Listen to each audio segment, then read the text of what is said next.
আসসালামু আলাইকুম। আমি মুসা। আশা করি আপনারা সবাই অনেক ভালো আছেন।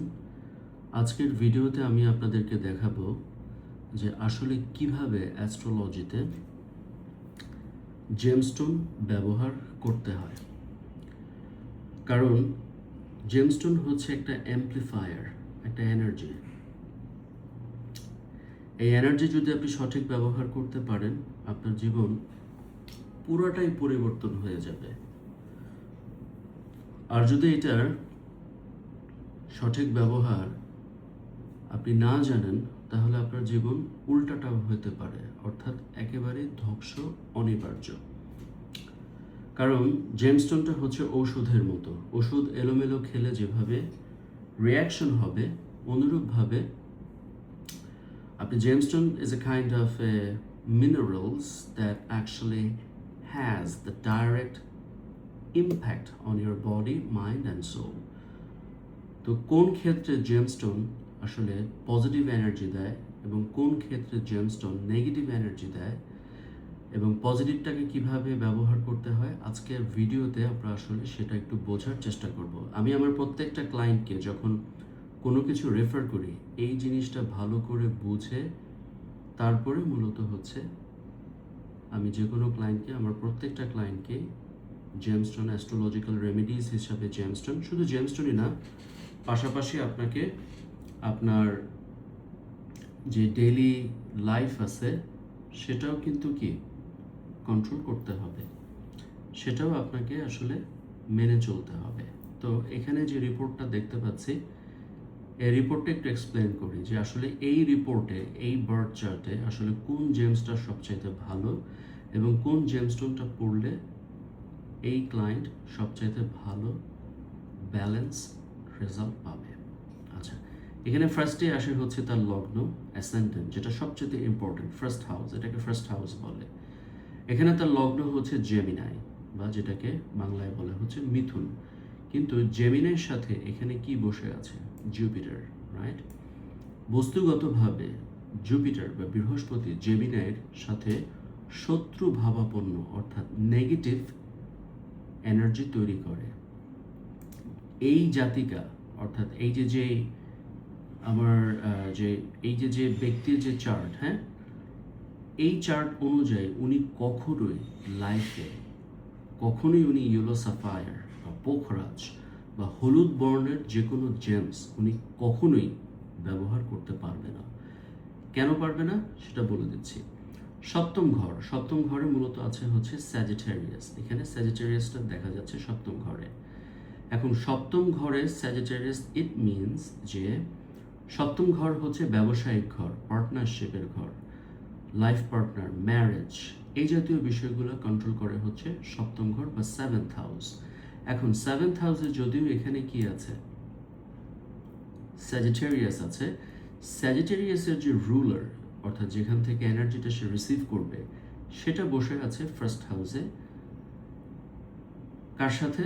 তার শত্রু সাইনের সাথে, অর্থাৎ এখানে জুপিটার এনিমি হয়ে আছে। এখন যদি এই ব্যক্তি একটা ইয়েলো সাফায়ার ব্যবহার করে, এই যে অবস্থানটা আছে না, ইয়েলো সাফায়ার ব্যবহার করার কারণে বা পোখরাজ ব্যবহার করার কারণে তার যতটুকু মন্দ ছিল তার 10 গুণ মন্দ কি বেড়ে যাবে। বাংলাদেশে বলেন, ইন্ডিয়া, পাকিস্তান, যখন সবাই জেমস্টোন দেয়, খুব কম অ্যাস্ট্রোলজারই আছেন, সৎ অ্যাস্ট্রোলজারই আছে যারা এই চার্টটা ভালো করে বিচার করেন আগে। তারা আসলে চেষ্টা করে একটা জেমস বিক্রি করতে পারলেই বাঁচে। আর আমরা যারা আসলে জেমস পড়ি, আমরাও মনে করি যে জেমস্টোন, পোখরাজ নিয়ে আমরা সবাই অনেক পাগল থাকি, রাইট? পোখরাজ পড়লেই আমি অনেক বড় লোক হয়ে যাব। তো এই পোখরাজের জন্য সবারই কি একটা মানে, ইন্ডিয়াতে আপনারা বিভিন্ন ধরনের ফেসবুকে, দেন ইউটিউবে আসলে ভিডিওগুলো দেখে অনেক মানে ইনফ্লুয়েন্স হন আর একটা পোখরাজ পড়ে ফেলেন। এখন আপনার জন্ম ছকে যদি জুপিটার এনিমি থাকে আর আপনি যদি পোখরাজ পড়েন, আপনার জীবন এমনিতেই তো এলোমেলো আছেই, পোখরাজ পড়ার কারণে আপনি অ্যাম্প্লিফিকেশনটা আরও বাড়ায় দিচ্ছেন, অর্থাৎ কি আপনার খারাপিটা আরও বাড়ায় দিচ্ছেন। তাহলে কি হবে? আপনার অবস্থার অবনতি আরও হবে। একজন দক্ষ অ্যাস্ট্রোলজার আসলে এই জিনিসগুলো আগে কি করে? বিচার করে। এখন আপনি টাকা বানাইতে চান, ধরেন আপনি টাকা পয়সার অধিকারী হতে চান, আপনাকে সেকেন্ড হাউস দেখতে হবে। এখানে সেকেন্ড হাউসের রুলার হচ্ছে ক্যান্সার, অর্থাৎ কর্কট। এখানে কর্কট বসে আছে, আমাকে দেখতে হবে কর্কটের অধিপতি কোথায় আছে এবং কার সাথে আছে। এখানে কর্কটের অধিপতি বা ক্যান্সারের অধিপতি আছে হচ্ছে পঞ্চম ঘরে। পঞ্চম ঘরে কার সাথে আছে? লিব্রার সাথে আছে। এখন লিব্রার সাথে চন্দ্রের যে সম্পর্ক সেটা ভালো, খারাপ না। আপনি যদি এখন এখানে, অনেকে এটাকে বলবে যে না, চন্দ্রের সাথে লিব্রা যেহেতু ভেনাসের সাথে একটা সাংঘর্ষিক সব মানে থাকে, বাট এটা মোটেও সত্য কথা না। চন্দ্র যে কোনো রাশির সাথে ভালো যায়, যেহেতু চন্দ্রের উপর বিচার করে রাশি বিচার হয়, সুতরাং চন্দ্র সবার সাথেই ভালো। যেহেতু এখানে ক্যান্সার সেকেন্ড হাউসে বসে আছে, সেকেন্ড হাউস মূলত হচ্ছে আপনার জীবনের টাকা পয়সা, আপনার ব্যাংক ব্যালেন্স, এই জাতীয় বিষয়গুলোকে কি করে? কন্ট্রোল করে। তো এখানে যদি আপনি একটা পার্ল পরিধান করতে পারেন, জুপিটারের মানে পোখরাজের থেকে আপনি পয়সা কামাবেন বেশি। এখানেই হচ্ছে আমাদের সমস্যা, যেটা আমরা কেউ বুঝি না, যে আমরা পোখরাজ পড়তে পারলেই মনে করে কি আমাদের টাকা পয়সা আসবে। মোটেও না বন্ধুগণ, মাই ফেলো অডিয়েন্স।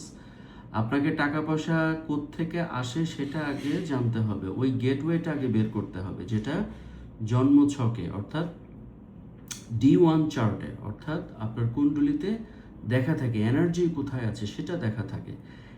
যদিও এখানে আছে হচ্ছে, এখানে দেখাচ্ছে হচ্ছে জেমিনাই লগ্ন অর্থাৎ মিথুন লগ্ন। এখন মিথুন লগ্ন হলে অনেকে বলবে মুক্তা পড়তে পারে না।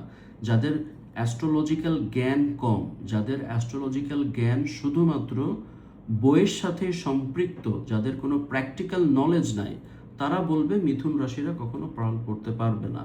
মোটেই এটা ঠিক না। জেমস্টোন ব্যবহার করতে গেলে আগে জন্মকুণ্ডলী দেখতে হবে, তারপরে আপনি জেমস্টোন ব্যবহার করবেন, তারপরে আপনি বেস্ট রেজাল্ট পাবেন।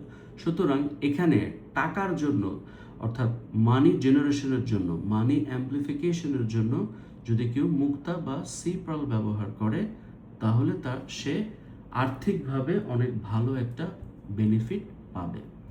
এখন দেখতে হবে যে এই লোক আপনার গাড়ি বাড়ি করতে পারবে কিনা। এখন গাড়ি বাড়ি করার জন্য আমাকে দেখতে হবে ফোর্থ হাউস। ফোর্থ হাউসে কি বসে আছে? ভার্গ বসে আছে, অর্থাৎ কন্যা বসে আছে। এখন কন্যার রুলার কি? কন্যার রুলার হচ্ছে মার্কারি বা বুধ। এখানে বুধের অবস্থানটা দেখতে হবে, বুধ কার সাথে আছে, দ্যাটস দ্য মেইন ফ্যাক্ট। এখানে বুধ 11 নম্বর ঘরে আছে, অ্যারিসের সাথে আছে। এই যে মার্কারিটা দেখা যাচ্ছে। এখন এই লোক বাড়ি বানাইতে পারবে কি পারবে না, গাড়ি বানাইতে পারবে কি পারবে না, এই চতুর্থ ঘরের সাথে সম্পূর্ণ সম্পৃক্ততা আছে। এখন এটা এই চতুর্থ ঘরের লর্ড কোথায় আছে, মানে অধিপতি বা রুলার কোথায় আছে, সেটা হচ্ছে 11 নম্বর ঘরে আছে। 11 নম্বর ঘরে কি বসে আছে? অ্যারিস বসে আছে। এখন অ্যারিসের সাথে মার্কারির সম্পর্ক কি? অ্যারিসের সাথে যদি মার্কারি এই ঘরে থাকে, তাহলে সেটা নিউট্রাল অবস্থানে থাকে। নিউট্রাল মানে হচ্ছে না ভালো না মন্দ, হবে তার বাড়ি গাড়ি হবে, কিন্তু এটাতে তার এমন খুব কাজে আসবে না। অর্থাৎ তার বাড়ি গাড়ি হবে ঠিকই, কিন্তু সে সেটাকে হইলেও না হওয়া একই কথা, যেহেতু কানেকশনটা এখানে কি নিউট্রাল। কিন্তু যেহেতু ক্ষেত্র আছে, সেক্ষেত্রে সে আসলে গাড়ি বাড়ি করতে পারবে, ঘর সংসার ঠিক করতে পারবে। সে যদি এখানে এমেরাল্ড ইউজ করতে চায়, সেখানেও ব্যবহার করা যাবে, যেহেতু নিউট্রাল আছে, খারাপও না মন্দও না। অর্থাৎ নিউট্রাল এনার্জিটাকে সে অ্যাম্প্লিফাই করবে যদি এখানে এমেরাল্ড ব্যবহার করে। এবার আমরা আরেকটু দেখি যে তার দশম ঘর অর্থাৎ কর্মের ঘরের অবস্থা কি। কর্মের ঘর হচ্ছে পাইসেস। এই ব্যক্তির প্রত্যেকটা কর্মে আসলে অনেক বাধা বিঘ্ন থাকবে। কেন থাকবে? কারণ পাইসেসের রুলার কি? পাইসেসের রুলার হচ্ছে জুপিটার। জুপিটার এখানে আবার কার সাথে বসে আছে? জেমিনার সাথে। কোন ঘরে বসে আছে? ফার্স্ট হাউসে। তার মানে তার অ্যাটেম্প্ট হচ্ছে দশম ঘর, যেহেতু হচ্ছে কর্ম, জব, মানে কর্মসংস্থান, অ্যাকশনস, এই জাতীয় বিষয়গুলো আসলে নিয়ন্ত্রণ করে। যেহেতু কর্মের ঘরের অধিপতি অর্থাৎ রুলার হচ্ছে জুপিটার, জুপিটারও এখানে কি এনিমি সাইনে বসে আছে। এখন এই ক্ষেত্রে যদি পোখরাজ ব্যবহার করে, একটা কম জ্ঞানওয়ালা অ্যাস্ট্রোলজারের কাছে গেলে সে হয়তো বা আপনাকে একটা পোখরাজ ধরা দিল, বলে দিল যে পোখরাজ বিক্রি করতে, মানে পোখরাজের ইয়েলো সাফায়ার দাম একটু বেশিই থাকে, সো সে দাম দিয়ে আসলে বিক্রি করে আপনার কাছে বিক্রি করলো। এখন আপনি পড়ার পরে দেখতেছেন যে যা আপনার ছিল তাও কি চলে যাচ্ছে, বাড়তেছে তো নাই, কিন্তু আপনার উল্টা আরও ক্ষতি হচ্ছে। কেন হচ্ছে? এই কারণে ক্ষতিটা হচ্ছে, কারণ আপনি যখন কোনো জেমস্টোন ব্যবহার করতেছেন তখন কোনো কিছু বিচার না করে আপনি এলোমেলোভাবে জেমস ব্যবহার করছেন। রোগ কি হইল, এখন টিউমারের কারণে মাথা ব্যথা না মাইগ্রেনের কারণে মাথা ব্যথা, সেটা বিচার বিশ্লেষণ না করে আপনি প্যারাসিটামল খেয়েই যাচ্ছেন।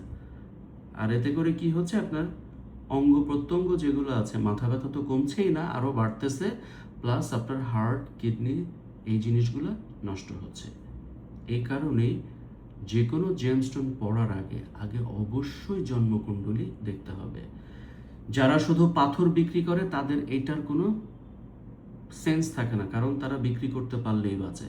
কিন্তু আমি মূলত আমার জেমস যখন আমি কোনো ক্লায়েন্টকে দেই, আগে সবার আগে কুণ্ডলী বিচার করতে হয়। এরপরে বা এটাকে বার্থ চার্ট বলে, তারপরে আসলে যখন আপনি একটা ভালো জেমস্টোন ব্যবহার করবেন, আপনি আপনার পজিটিভ এনার্জিটাকে অ্যাম্প্লিফাই করতে পারবেন। এটা হচ্ছে আসলে উচিত, মানে best way to use gemstone. আপনারা যদি এই জিনিসটা এলোমেলোভাবে ব্যবহার করেন, লাইফটা পুরো একেবারে ধ্বংস হয়ে যাবে। Don't do it. এভাবে করলে আপনার আসলে ক্ষতিটাই কি হবে? বেশি হবে।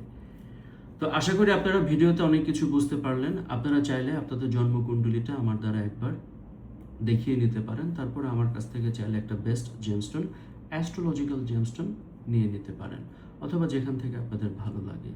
আমি সবসময় চেষ্টা করি আমার ক্লায়েন্টকে সঠিকভাবে আগে জন্ম ছক বা বার্থ চার্ট সঠিকভাবে পর্যালোচনা করতে হবে, ডায়াগনোসিস করতে হবে, রোগ নির্ণয় করতে হবে, এরপরে ওষুধ হিসাবে জেমস্টোন ব্যবহার করতে হবে।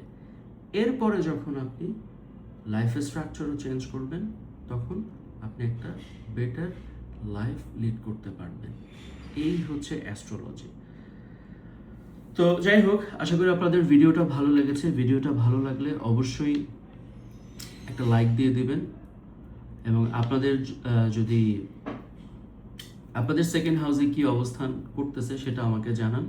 আমি সেই অনুযায়ী চেষ্টা করব আপনাদেরকে পরামর্শ দিতে। কমেন্টসে আমাকে জানাতে পারেন, অথবা যারা সিরিয়াস তারা আমার সাথে একটা অ্যাপয়েন্টমেন্ট বুক করে নিতে পারেন। অ্যাপয়েন্টমেন্ট বুকের জন্য আমাকে সরাসরি ফোন দিতে পারেন, অথবা আমার চেম্বারে চলে আসতে পারেন। আমার ফেসবুক পেজে আমার চেম্বারের লোকেশন দেওয়া আছে। ভালো থাকবেন মাই অডিয়েন্স। আপনাদের প্রতি আমার শুভ কামনা রইল।